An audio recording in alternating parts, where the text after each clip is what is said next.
Yo, yo, yo,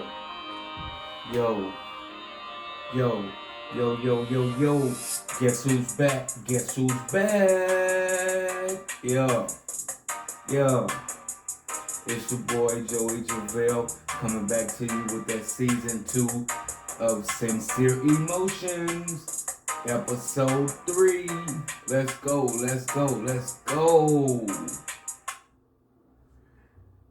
Alright, welcome back, y'all. As y'all can see now, I'm doing things a little bit different. I'm trying to step into their videos, so you can kind of see them real emotions that be going through my thought process. You understand? So as you notice, probably my background has also changed. You see, I'm able to have my wine glass back with my water.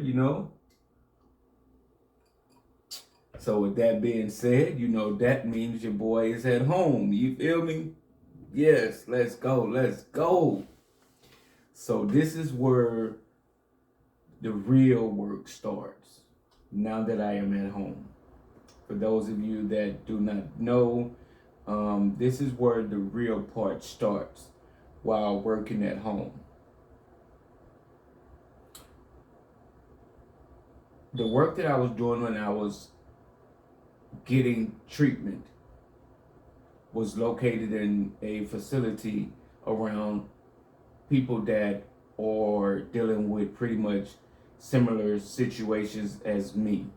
So therefore that means that they have a little bit more understanding as to what it is that I'm going through. So you always have someone that you can kind of lean on or talk to, or someone that understands. So I will tell you, it is a lot easier. So a lot of times, a lot of people spend a lot of time and more time in treatment because that's the place that they feel more comfortable at. And that's the same with most people out here today in this world. You kind of like to place yourself in places that you feel comfortable in. For instance, if you don't feel good living in the hood, you don't go live in the hood. If you don't feel good living around a certain diverse or a certain crowd of people, you move to a different place. So it's pretty much the same. Just like if you prefer to use a certain kind of gas, you go to a certain store. So it's pretty much the same. And now that I'm home, things are a lot different. I will tell you. Things are a lot different for me. I will tell you that. Because I'm going to be honest with you. At this point, I feel out of place. I feel lost. I feel incomplete. At one point I thought I was ready. I was like, yeah, I'm ready. I can do this. It's easy. And again, this isn't my first time going to a treatment center. So it's like, you always have that moment where you got to test yourself. You got to test yourself. So you have to put yourself out there in the real world to kind of, because that's where you're going to get all your tests done at. That's where all your work has to kind of start at. The facilities are only there to assist you. They're not there to fix you. As I stated earlier, they can never fix you. They're only there to assist you and kind of help you. And I will say it is a lot better, honestly, because for some people, it's hard to get back into that flow of what we consider life, you know? Um, for me right now, it's kind of hard. I'm not going to lie to you. I'm going to be very honest. I'm going to be very transparent. As you can see, right now it's hard for me right now. I will say that, and that's because I don't see my place where I fit in at. You know, um, you kind of can't always hang around the same people you used to hang around. You can't necessarily go to all the places that you used to go to. Um, you can't put yourself in certain situations that will make you feel a certain type of way. So, it's a lot that you have to think about in the process, which causes so much anxiety. And that's probably what happens, you know. So I'll be honest with you. I actually went, I came back home. I went to a graduation, and remind you, it's crowded. I mean, overcrowded. Like, yeah, it was over thousands of people there. You know, like 500 and some graduates. You know, so that was my first actual test of social anxiety that I deal with. Now, let me remind you, I tried. I tried to deal with it for as long as I could before I took medication. Because if I did not have my anxiety medication at that time, I would have had to leave that facility. And I'd have felt really bad because the graduate means the world to me, you know. So I wouldn't have never forgave myself for leaving the graduation, you know, because they mean the world to me, yes. And that was my last graduate. Now it's on to my grades, you know. So it was a must that I've been there. So that, with that being said, yes, I did have to take medication to in order for me to stay there because my anxiety was all over the place. I just felt so out of place. It was way too many people, way too many voices, way too many things going on, way too many things I'm trying to focus on. I got so many things in my head that I learned that I'm trying to incorporate while I'm trying to also focus and listen. And I wasn't able to do none of that. So therefore I had to take medication to kind of calm myself down. And that's the part that kind of gets me with a lot of, you know, companies that try to tell you that certain medication you shouldn't be taking because you get addicted to it or something like that. Listen, and I'm gonna be the first to say this, probably, I don't care. If you need a certain medication to help you that was prescribed to you, take your medication.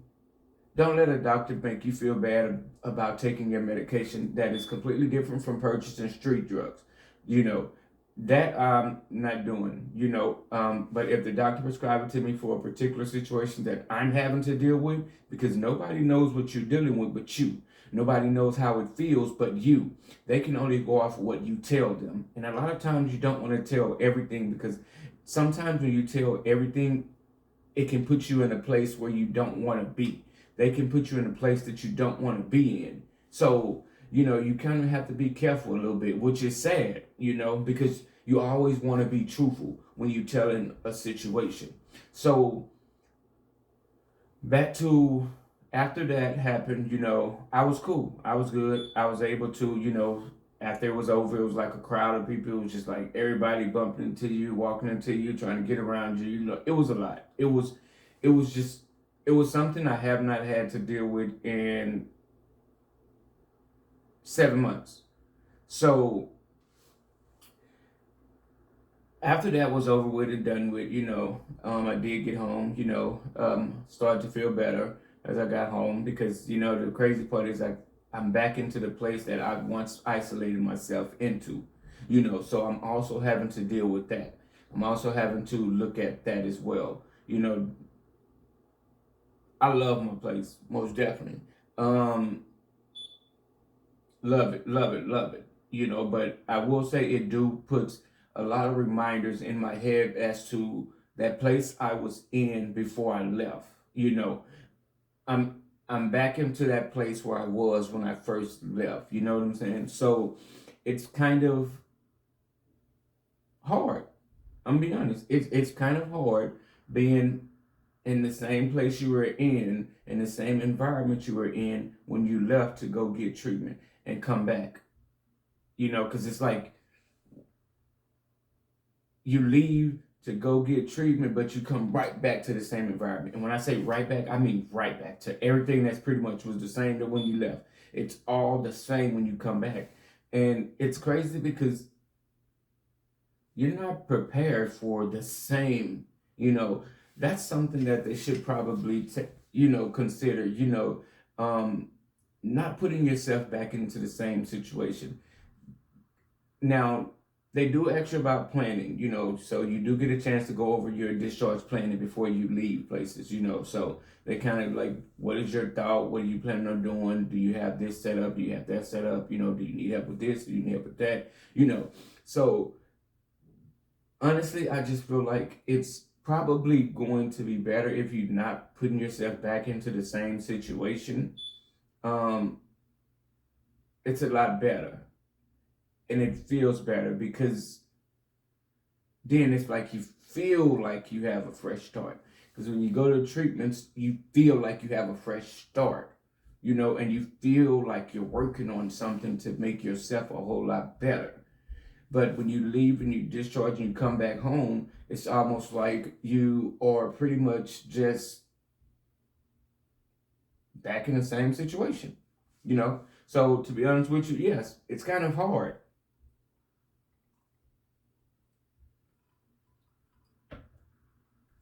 And the crazy part is a lot of people don't understand that. They think that you should be able to just snap out of it, just come back to whatever they consider reality, Everybody think it's just that easy, or they always want to throw in the God situation or the church situation or, stuff like that, prayer situation, like something that we're not already doing.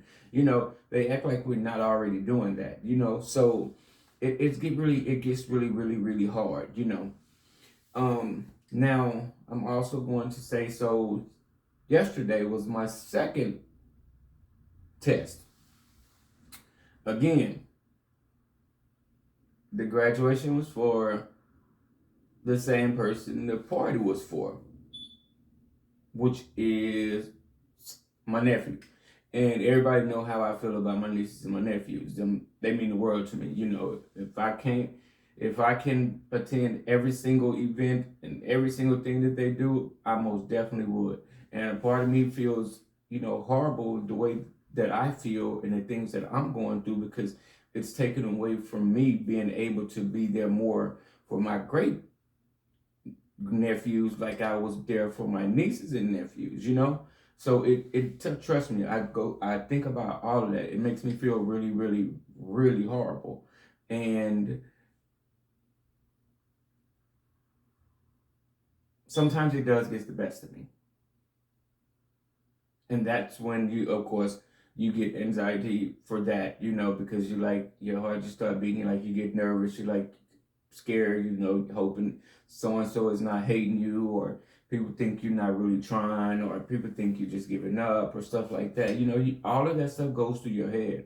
You know, um, like I said, so yesterday was my test.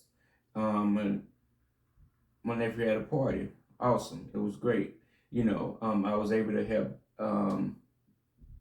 design for the party and everything, which made me feel really good, made me feel really great because everybody know that's something that I'm kind of good at, let me not downplay myself. I'm great at designing, you feel me?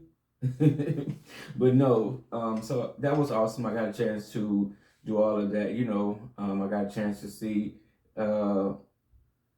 most of my nieces and my nephews. I had a chance to talk to one of them, so it was pretty awesome, um, got a chance to hang out with my family, and I love my family. I love my family a lot. At one point of time, there was times when I did not think that my family was like my family, And it's not that I didn't think that they was my family. It was just like I just thought family was better than what my family was, But I take that back because again, our families go through things, our families experience things.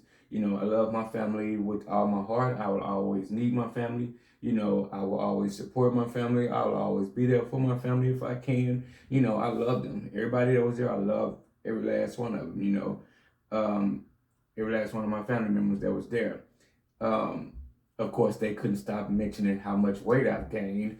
I don't think I gained that much weight, you all, but it was really, really, really, really awesome, But I will say this: the whole time I was there, I was nervous. I was nervous. I felt out of place, and I say that because a lot of my family is still the same. they're still the same as when I left. And unfortunately, they're the closest ones to me. They're the ones that I look to. They're the ones that's like the very, very closest to me. So if I ever want to do something, they're the ones that I'm able to do things with. Besides the treatment, I was able to do things with friends, that understood me. So it was completely different. And family, of course, can always put in their 2 cents. Let's just say that. And don't get me wrong, sometimes it's okay, but a lot of times it's not needed, because you don't know what I'm going through. And if you're not ready to admit what you're going through, I suggest just don't give any feedback. If anything, just listen or change the subject. But it was hard for me because I'm sitting here and I was sitting there yesterday and I'm like, I didn't know what to do. I didn't know what to do. I had to take, of course, medication multiple times because I was getting very anxious and I didn't know what to do, because I didn't know if someone was talking about me or somebody felt like I was playing around or somebody felt like I was joking or somebody took me for a joke or somebody didn't take my um, treatment serious. There was upon a time when a joke was made, and of course I know how to just throw on a smile or a laugh, so I laughed at it, but it wasn't a joke to me. I took it serious, and from that point on, the rest of the night, it was just like, I'm just gonna pretend like I'm having a good time. And that's pretty much what I did. Now, remind you, I love the family that was there. I love them to death. But like I said, a comment was made that kind of rubbed me the wrong way. And from after that, it was just like, I had to go back to pretending like I was okay, pretending like everything was good, pretending like, I was enjoying myself, but I wasn't. I had to take way too much medication to just make myself be able to sit outside and socialize with family, like closest family. It was hard. you know, um, I had family there that I really, really loved to death, and I felt the distance between her and I, which I would have never thought that would have happened. And I promise you, I don't even know why. So at that moment, I started to feel like, dang, a failure. I ended up feeling like a failure.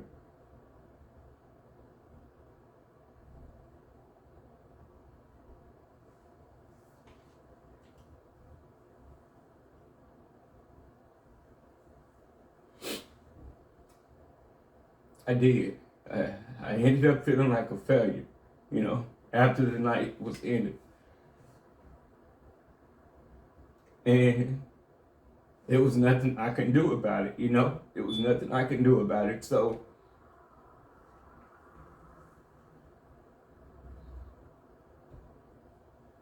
I just had to take medication to kind of numb myself from it, um, and try to calm myself down from it. And I just try to put coping skills in my head to tell myself something different. And a lot of times those coping skills don't work, especially if it's somebody that means the world to you. Then I looked around and I noticed somebody else wasn't there that means the world to me, you know? And so it was hard for me. Like, it was hard. It was very hard for me. And so I ended up getting through it through the night, and we stayed there. I stayed there till just about pretty much almost midnight.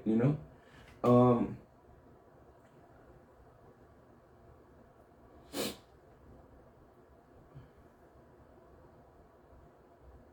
I say that to say, you know, I'm back at home now, and things just are hard to, you know, live with. You know, it's just like you try so hard. You try so hard to, like, I can do this. I can do this. Like in my on my mirror, which You probably heard me say it says you got this, which I look at every morning. You know, you got this. You got this. You know, and that's what I tell myself. You know, but it's like, dang, I just wish somebody understood how hard this process is. You know, I just wish somebody just really, really knew and understood how hard this process is for me. Because again, I'm back in the same situation that I was in. You know, I'm back in the same location, which almost took my life, you know? And I have to look at that every single day, you know? Um, it's a lot. It's a lot.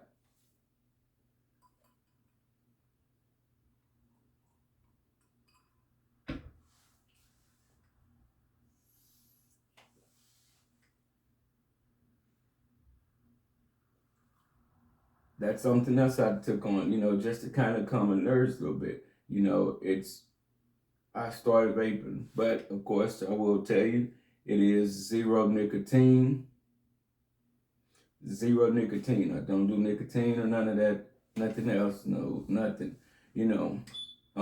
But it kind of helps with, you know, when your mind is going to a place and you need it to turn in a different direction, you know. So that's why I picked it up and just started doing it. Like, I don't even inhale it or anything. It tastes good, and I just smoke like it's a cigar and just blow it out. Like, don't inhale it or nothing, you know. But it is something that I just picked up, just, you know, to kind of put my mind somewhere else, you know. But I just want y'all to know, like, yeah, I'm at home, but this process is of working is not over for me. Like, I can't jump back into things like I used to. Like, I'm still finding me, you know, and I'm still trying to find those that understand me, you know, um, because at these facilities, a lot of people could be from different states. So you end up meeting a lot of people from different states that stay in different states, which I did meet some of the greatest people from different states that I absolutely love, that are in my life forever now, you know. And to be honest with you, it's almost like they're the only ones I really feel comfortable around, you know? Like, they're the only ones I don't feel judgment around, you know? Because people need to understand, making jokes about mental health and rehab and treatment and psych wards and all of that, you know, that is not a joke to some people. That is not a joke. It's never funny. It's never funny because you are able to hide your mental health that you're experiencing. That is never funny to make jokes about those type of people that go and get help. It's not funny ever. You know, it's almost pretty much the same as, like, for anybody that has anything to say about my race. You know, like, that's not funny. It's the same thing. It's not funny. When you got derogatory statements to make about a gay person, it's not funny. It's not funny. Now, if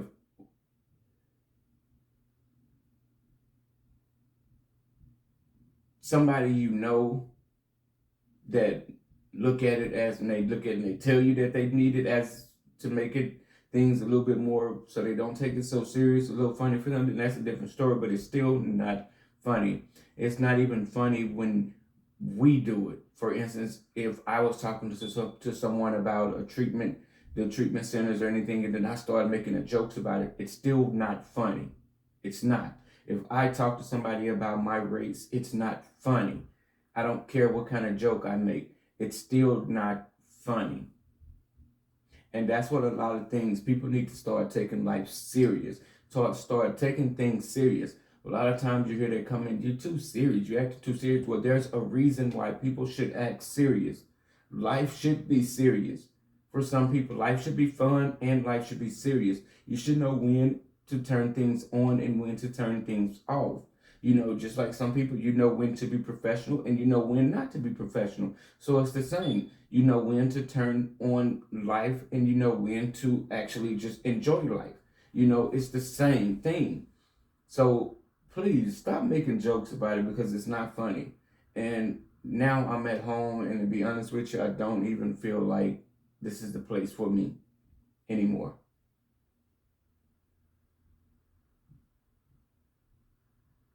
I can't really just find one happy thing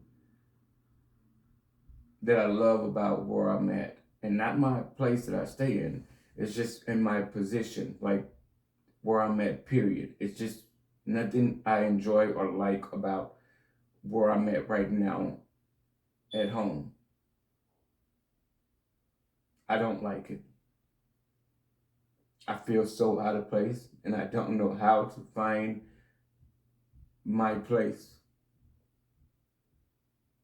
My, what they would say, as they would say, my lane. I don't know how to find my lane right now, you know, because family think that it's just so easy. Like, you've been gone so long, you ain't thought of this, and you know, and they joke about things. It's not funny, you all. It's not funny.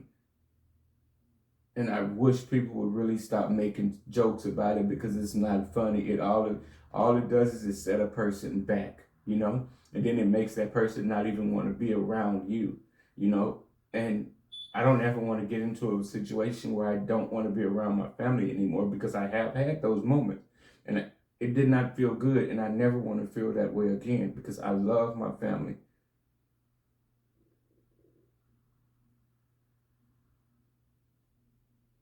And not just them, but anybody, just friends as well. Like, understand that this is serious. This is serious to a lot of people. You know, even the treatment center I was in, a lot of people can tell you, like, Quincy took so much of things serious. Like, he did not play. Like, I got mad if the instructors joked about something pertaining to mental health, or if I felt like they wasn't taking it serious. I got really upset, you know, because this is my life right now and I'm fighting for it.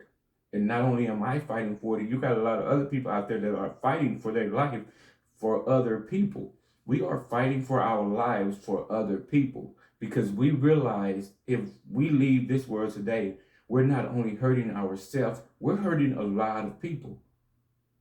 I learned that. At one point, I didn't care because all I saw was me. But I want you all to know that not only am I, but a lot of people that battle with mental health or substance abuse, a lot of them are holding on and fighting for life for others. We're not fighting for ourselves. We are fighting, but we're really fighting because we know how much it would just affect others and not just ourselves. So please don't take nothing that we do as a joke. I live my life serious. A lot of times I'm laughing and a lot of times I'm pretending. But sometimes that's what you have to do. But I say that to say, I told myself, pull out the equipment today. I made it home and I've been home, made it home on the 16th, and I'm just now pulling out my equipment. And I told myself today as I was walking around my apartment, I said, pull out the equipment. Pull out the equipment right now. Because I had so much in my mind that I needed to express. Because I was about to relapse. I was really about to relapse. And I even tried to go back to work yesterday and well, the day before yesterday, and it started off rough, really rough, really rough. Um, the next day it started out even more rough, you know. And it's like I'm trying to catch on. I'm trying to get back into life. I'm trying to get back into these things, you know. I'm trying to do all of these things. I'm trying. I'm trying. But after so long, it's just like, okay, I'm not trying to live my life just working. And, you know, people always tell you should do this or you should do that or you should do this. I should do what's best for me is what I should do. And if you want to spend your life working, that's fine. I personally do not want to spend my whole entire day and my whole entire life doing nothing but work. work, work, work. I want to enjoy life. At treatment, I was working and enjoying life. Now, I'm back to just working. I don't know how to enjoy life here. I don't feel comfortable enjoying life here. I feel so out of place. I feel like I don't belong. I feel like I'm in a whole world of my own.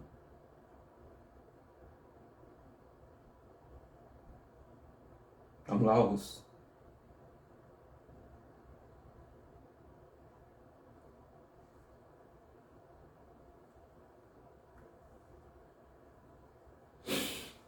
I'm lost here, huh?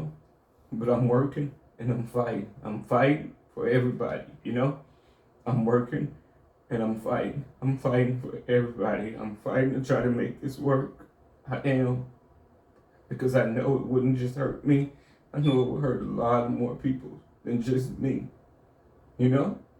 So, again, I got on just to say, people,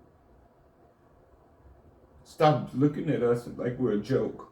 Stop looking at what we go through as like it's a joke.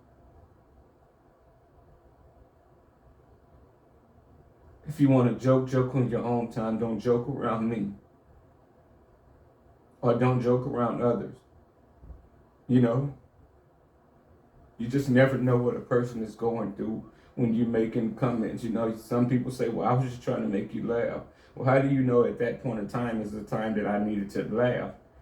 At that point in time, I probably just needed to think. I probably needed to just breathe. So don't never think that you are supposed to figure out when it's someone else's time to laugh, or you're doing something to make someone laugh. It's not needed.